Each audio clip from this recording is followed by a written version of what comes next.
यकीन तो थिए त हिन ज़ालिम और जाबर जो इहे हिंसे मिस्कीन मूंखे गुज़ारे उन्हनि ते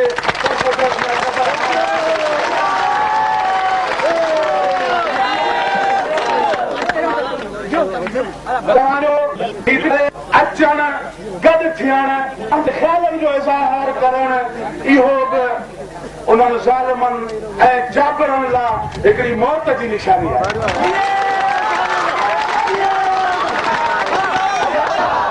हमेशा इहो थियो त माण्हू न वोट जी अहमियत सम्झंदा हुआ, न इलेक्शन जी, न सियासत जी, न कंहिंजी।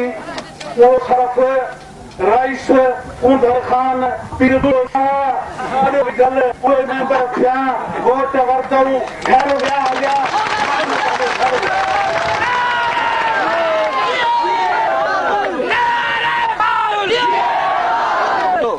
हाणे माण्हुनि ॻाल्हि सम्झी आहे, तव्हां ॻाल्हि सम्झी आहे त ईअं दफ़ो न हलंदो। सॼो वक़्तु घुर लुट जो दौर रहियो आहे। माण्हू महिनत कंदा रहिया आहिनि, चंद माण्हू खाईंदा रहिया। सॼो वक़्तु घणनि माण्हुनि जी महिनत जेका आहे सा थोरा माण्हू, मुठ जेतिरा माण्हू, उहे नवाब, उहे वॾेरा, उहे सरमाएदार, उहे जागीरदार, उहे पीर जेके सभई मेंबर बि थियनि था, वज़ीर बि थियनि था।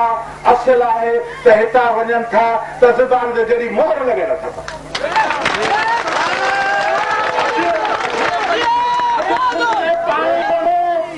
टिनि सालनि खां पाणी जो कटे आहे, माण्हुनि में बेरोज़गारी आहे, माण्हुनि जा मुतालबा आहिनि, पर जे मेंबरनि जी नथी हले या छा, पर वोट वठी सभु को घर तो हलियो वञे, उन ते मसइलो हल कोन थिए। ऐं तव्हां सभिनि खे गुज़ारिश करियो, पंहिंजा मेंबर पाण मां चूंडियो।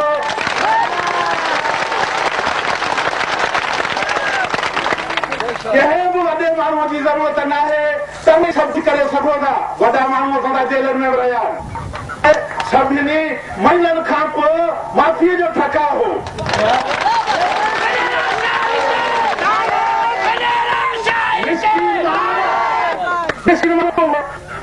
बयान में उन्हनि खे हिकिड़े नारे में बि 7-7 साल टिक ॾिनी वई आहे, पर उन्हनि माफ़ियूं कोन वरितियूं आहिनि। उन्हनि दुश्मन जो मुक़ाबिलो कयो आहे। तव्हां सभिनि खे गुज़ारिश कयूं त सोचण जो टाइम ऐं गॾु थियण जो टाइम आहे, ॿधी करण जो टाइम आहे, पंहिंजे मसइलनि खे पाण हल करण जो टाइम आहे, न ॿियनि ते भाड़ण जो टाइम आहे। हे तव्हांजा इत्तेहाद, हे तव्हां जूं हिमतूं, तव्हां जी ॻाल्हि करियो, पंहिंजा माण्हू पाण आणियो त सभु कुझु मसइलो हल थी सघे थो। असां तव्हां सभिनि दोस्तनि जा थोराइता आहियूं जो तकलीफ़ करे तव्हां असांखे ॿुधण आया। मौक़िफ़ आहे त उहा माण्हुनि जा मसइला ऐं आवाम सां गॾु हलंदी ऐं उन्हनि खां रहबरी वठंदी, उन्हनि खे